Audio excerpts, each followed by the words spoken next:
Halo semuanya, kami dari kelompok 11 akan mempresentasikan hasil diskusi kami.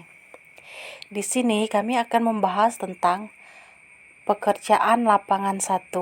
Sebelumnya, di sini anggota dari kelompok kami ada 4 orang. Yang pertama ada Antonia Ratuesti Manalu, yang kedua Elisa, yang ketiga Paterna Ayu Lestari, yang keempat Wensi Septiani. Sekarang kita akan langsung masuk ke pembahasan. Baiklah teman-teman, saya akan melanjutkan presentasi teman saya. Saya Antonia Ratuesti. Di sini pekerjaan lapangan merupakan proses untuk mendapatkan keyakinan secara sistematis dengan mengumpulkan bahan bukti secara objektif mengenai operasi entitas, mengevaluasinya, dan melihat apakah operasi tersebut memenuhi standar yang dapat diterima dan mencapai tujuan-tujuan yang telah ditetapkan. Menyediakan informasi untuk mengambil keputusan oleh manajemen. Manfaat pekerjaan lapangan ini sendiri adalah untuk membantu pemberian keyakinan dengan melaksanakan prosedur-prosedur audit yang ada di program audit sesuai dengan tujuan yang ingin dicapai, atau dalam bahasa sederhananya pengumpulan bahan bukti untuk pengukuran dan evaluasi. Selanjutnya, saya akan membahas tentang pembuatan strategis untuk melakukan pekerjaan lapangan. Dalam pekerjaan lapangan ini, bagian-bagian dari perencana strategi akan mencakup beberapa hal. Pertama, kebutuhan dan persyaratan pegawai.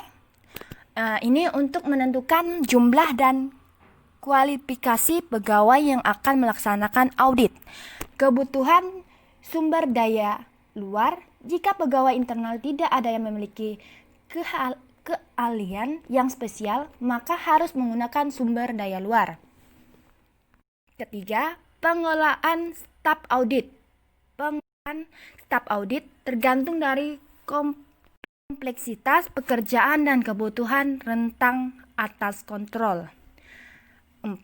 Wewenang dan tanggung jawab terkait dengan struktur perintah dalam tim audit. 5. Struktur pekerjaan lapangan. Di sini program audit direncanakan sebagai berurutan rangkaian aktivitas terkait satu sama lain dalam menjamin alur pekerjaan. 6. Waktu pelaksanaan pekerjaan lapangan. Penentuan waktu kerja lapangan atau estimasinya harus mempertimbangkan aspek administrasi. 7. Metode pekerjaan lapangan. Metode yang umum digunakan sebagai proses audit atau teknik pengajuan dalam pelaksanaan pekerjaan lapangan ada 6, yaitu ada observasi, konfirmasi, verifikasi, investigasi, analisis, evaluasi. 8. Metode pendokumentasian. Akumulasi bukti dan persiapan kertas kerja. 9. Penyiapan laporan. Rencana laporan audit biasanya ditentukan pada awal proses audit. 10. Rencana kontingensi. Ada kemungkinan sangat sedikit kegiatan yang dilanjutkan seperti yang direncanakan. Maka dari itu perlu ada rencana kontingensi bahkan untuk kemungkinan yang terburuk. Selanjutnya, tim audit dan pengarahan mandiri. Tim ini merupakan sebuah unit operasi yang seringkali terdiri dari ahli-ahli dalam berbagai bidang audit dan memiliki kepemimpinan dalam rotasi atau dasar lainnya.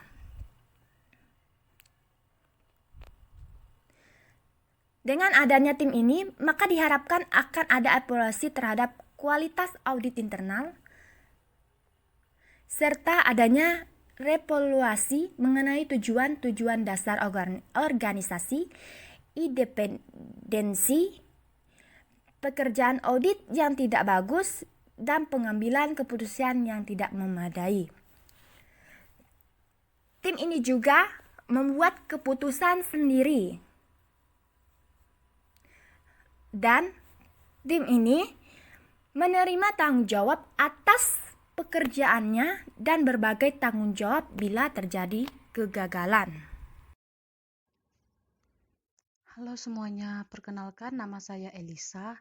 Di sini saya akan melanjutkan presentasi dari teman saya. Yang pertama-tama di sini saya akan membahas tentang audit berhenti atau lanjut. Teknik audit berhenti kemudian lanjut dapat meningkatkan jumlah aktivitas audit internal dalam waktu tempo yang sama, serta membantu menghilangkan audit dengan pengembalian yang rendah yang melewati proses penyaringan awal. Salah satu strategi yang digunakan untuk meningkatkan kuantitas audit adalah dengan menggunakan teknik audit berhenti kemudian lanjut. Di sini, konsep dasar dari pendekatan berhenti kemudian lanjut adalah yaitu untuk memberdayakan auditor lapangan untuk menghentikan audit selama survei pendahuluan atau pada waktu lainnya jika tidak ada indikasi adanya risiko-risiko yang substansial atau tidak ada temuan-temuan penyimpangan potensial. Komite audit dari Dewan Komisaris di Edison diperkenalkan dengan teknik ini dan kemudian menerapkannya. Karena audit ini bersifat yang pertama, yaitu bersifat memaksa tujuan aktivitas audit untuk memusatkan sumber dayanya pada hal-hal berisiko tinggi dan aktivitas perusahaan dan memberikan komite audit keyakinan bahwa lebih banyak upaya audit yang dihabiskan pada hal-hal tersebut daripada bidang-bidang berisiko rendah. Yang kedua, yaitu memungkinkan fleksibilitas auditor untuk melakukan teknik ini guna mengurangi atau meningkatkan lingkup audit dan memotivasi auditor untuk fokus pada aktivitas-aktivitas perusahaan yang akan menghasilkan temuan-temuan yang paling bermanfaat dan bernilai bagi organisasi.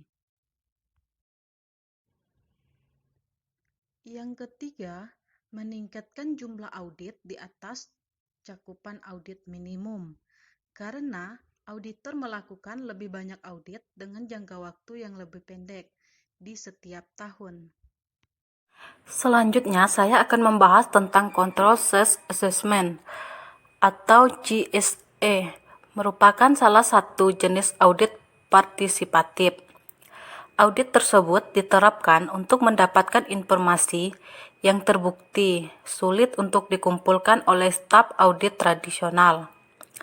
Bisa jadi, kejadian yang mendorong inovasi ini menjadi menonjol adalah pengembangan konsep COSO tentang kontrol internal.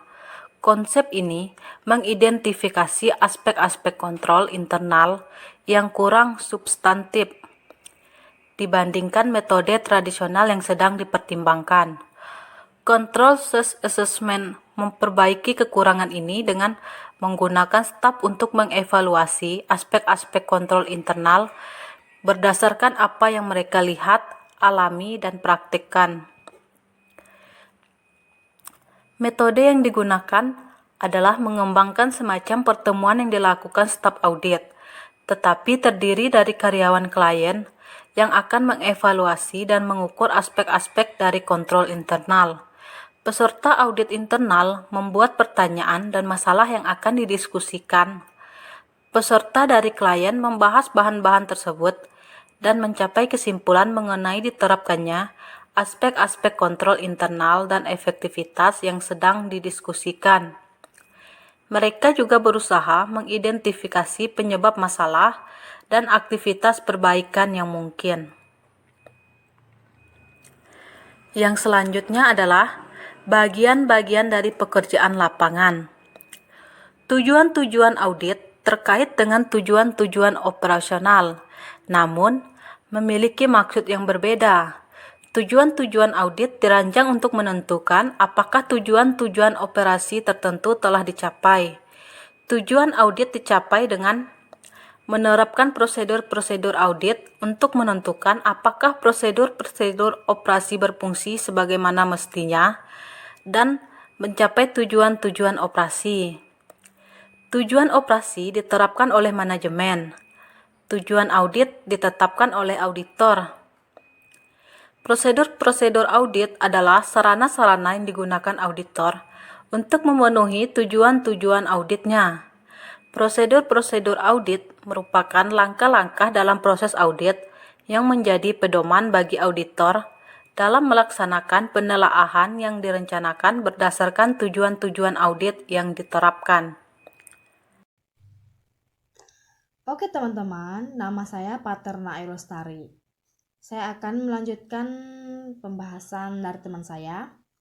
Kali ini saya akan membahas mengenai audit SMART atau SMART Audit. Konsep audit SMART ini dikembangkan oleh operasi audit pada Caroline Power and Light, yaitu salah satu perusahaan publik di Amerika Serikat. SMART atau SMART adalah singkatan dari Selective Monitoring and Assessment of Risks and Trends, atau pengawasan dan penentuan selektif atas risiko dan tren. Metode ini merupakan gabungan penentuan risiko dan audit analitis agar mencerminkan efektivitas sistem kontrol internal audit dan memungkinkan auditor untuk dengan segera mengidentifikasikan masalah-masalah yang potensial, kemudian tren yang tidak menguntungkan dan fluktuasi yang tidak normal. Selanjutnya, ada 4 elemen dasar dari proses audit. Yang pertama, pemilihan bidang kunci untuk pengawasan dan penentuan. Yang kedua, pengembangan indikator kunci untuk pengawasan dan penentuan. Yang ketiga, implementasi. Yang keempat, pemeliharaan teknik audit SMART.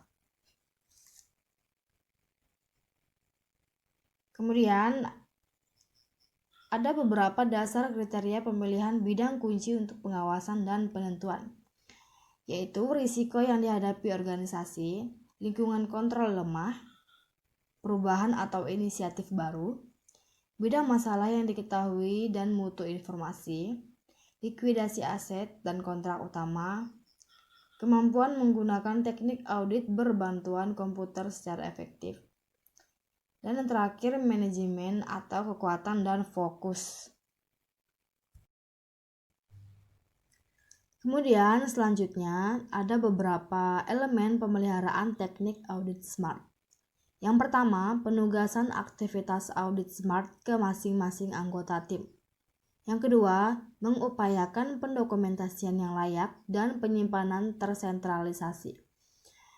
Kemudian ketiga, evaluasi periodik atas aktivitas audit.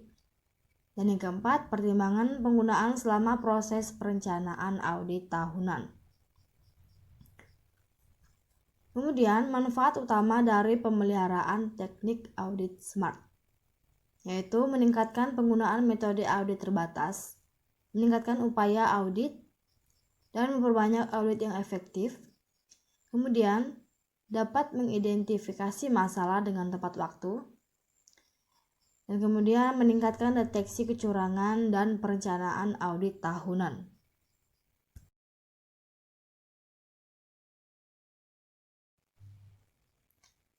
Selanjutnya, saya akan membahas mengenai pengukuran kinerja. Auditor mengukur waktu yang dibutuhkan untuk memproses suatu transaksi setiap pengiriman dalam sampel audit. Kemudian mereka akan membandingkan hasilnya dengan standar. Lalu, mereka selanjutnya mengevaluasi hasil pengukuran dan menentukan apakah temuan mencerminkan kondisi yang bagus atau tidak. Untuk melakukan pemeriksaan, auditor mencari unit pengukuran dan standar. Standar dapat ditemukan pada instruksi pekerjaan, arahan organisasi, anggaran, spesifikasi produk, praktik industri, standar minimum kontrak internal, kemudian GAAP, kontrak praktik bisnis yang wajar.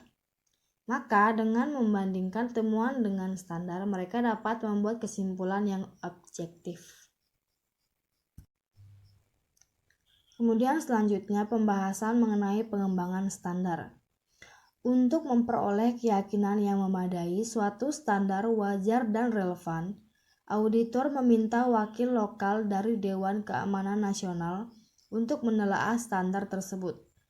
Standar yang sudah divalidasi dibahas dengan manajemen klien dan diterima. Auditor kemudian dengan yakin menggunakan standar tersebut untuk dibandingkan dengan hasil pengukuran mereka. Kemudian dengan mengevaluasi kecukupan struktur organisasi sebagai sebuah sarana untuk menghadapi bencana yang potensial dan dengan masalah keselamatan, maka dibuat seperangkat kriteria untuk digunakan sebagai tolak ukur dalam mengukur kecukupan sistem kontrol. Beberapa seperangkat kriteria tersebut mencakup masalah keamanan industrial, yang berupa struktur, komposisi, dan operasi komite, kemudian rencana, program, praktik, dan instruksi implementasi, lalu pengawasan, pemeriksaan, dan pelaporan aktivitas. Selanjutnya, pembahasan mengenai penggunaan tolak ukur. Tolak ukur adalah pemilihan praktik terbaik yang dilakukan oleh organisasi lainnya atau oleh bagian organisasi itu sendiri yang dimaksudkan untuk membantu dalam pencapaian tujuan. Studi praktik global terbaik yang dilakukan oleh Arthur Andersen mengidentifikasikan tindakan tepat untuk menentukan aktivitas yang akan meningkatkan upaya organisasi.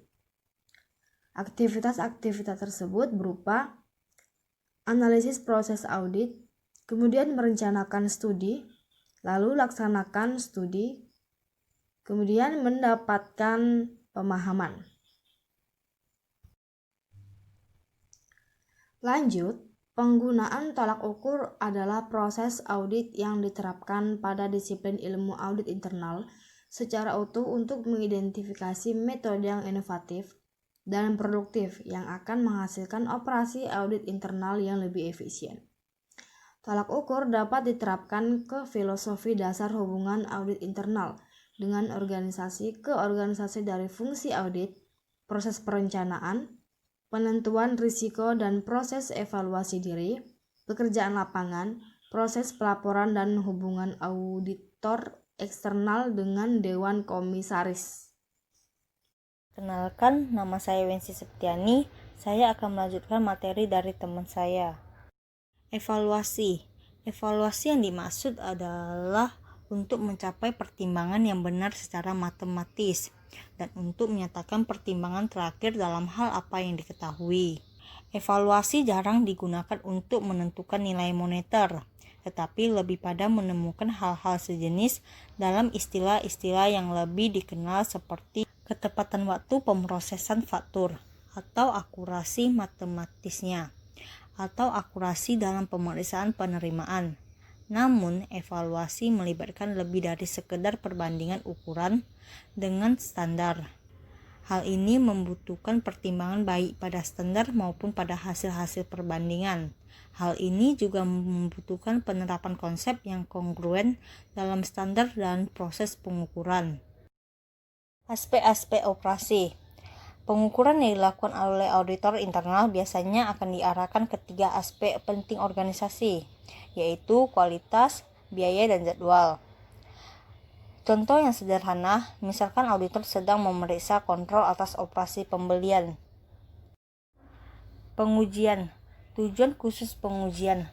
Pengujian audit terdiri dari metode pemeriksaan, perbandingan, analisis, dan evaluasi data, materi, dan transaksi berdasarkan beberapa jenis standar atau kriteria.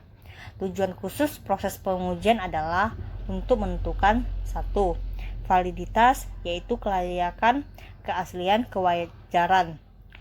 2. Akurasi, yaitu kuantitas, kualitas, dan klasifikasi. 3. Ketaatan dengan prosedur, regulasi, hukum yang berlaku, dan lain-lain. 4. Kompetensi kontrol, yaitu tingkat kenetralan risiko. Pengujian harus bertanggung jawab untuk memenuhi salah satu atau lebih tujuan-tujuan di atas, tergantung pada arahan, baik implisit atau eksplisit, yang dinyatakan organisasi audit dalam membuat penugasan proyek audit. Merencanakan pengujian. Seperti halnya bagian-bagian substansif dari proses audit, pengujian harus diawali dengan perencanaan. Rencana tersebut harus diformalkan dengan dokumentasi dan harus mencakup 1. Pendefinisian tujuan pengujian. 2. Pengidentifikasian jenis pengujian untuk mencapai suatu tujuan. 3. Pengidentifikasian kebutuhan pegawai yang mencakup keahlian dan disiplin ilmu yang dimiliki, kualitas pengalaman, dan jumlah. 4. Penentuan urutan proses pengujian. 5. Pendefinisian standar atau kriteria. 6. Pendefinisian populasi pengujian. 7. Keputusan metodologi pengambilan sampel yang akan dilakukan. 8. Pemeriksaan transaksi atau proses dipilih. Pendefinisian standar kinerja atau kriteria. Standar kinerja atau kriteria terbagi menjadi dua bentuk, yaitu eksplisit dan implisit. Berbentuk eksplisit bila dinyatakan secara jelas dalam arahan, instruksi pekerjaan, spesifikasi, atau hukum. Instruksi bisa dinyatakan dalam kategori, misalnya rentang waktu tidak boleh melebihi 5 hari.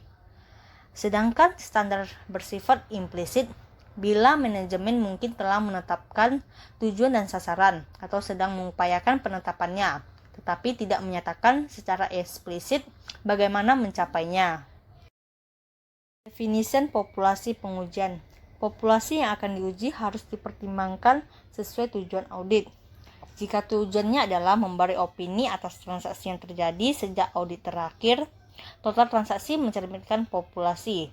Jika tujuannya adalah memberi opini atas kecukupan, efektivitas, dan efisiensi sistem kontrol yang diterapkan saat ini, populasinya mungkin lebih terbatas.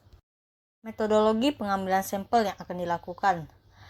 Pemilihan yang paling andal dilakukan berdasarkan daftar yang terpisah dari catatan transaksi itu sendiri. Dengan cara ini, auditor memiliki keyakinan yang lebih baik bahwa hal-hal yang dihilangkan dari dokumen tidak akan dilewatkan. Teknik-teknik pemeriksaan transaksi atau proses-proses terpilih.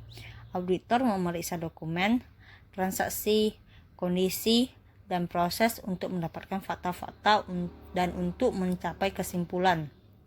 Definisi dari setiap judul hanya relevan untuk pemeriksaan audit dan bukan untuk penggunaan umum. Dari 6 bentuk pekerjaan lapangan, 5 teknik pertama bisa dianggap sebagai bagian dari proses pengukuran. Berikut ini teknik-teknik tersebut. 1. Mengamati. 2. Mengajukan pertanyaan. 3. Menganalisis. 4. Memverifikasi. 5. Menginvestigasi. 6. Mengevaluasi. Sekian presentasi dari kami. Lebih dan kurangnya kami mohon maaf. Terima kasih.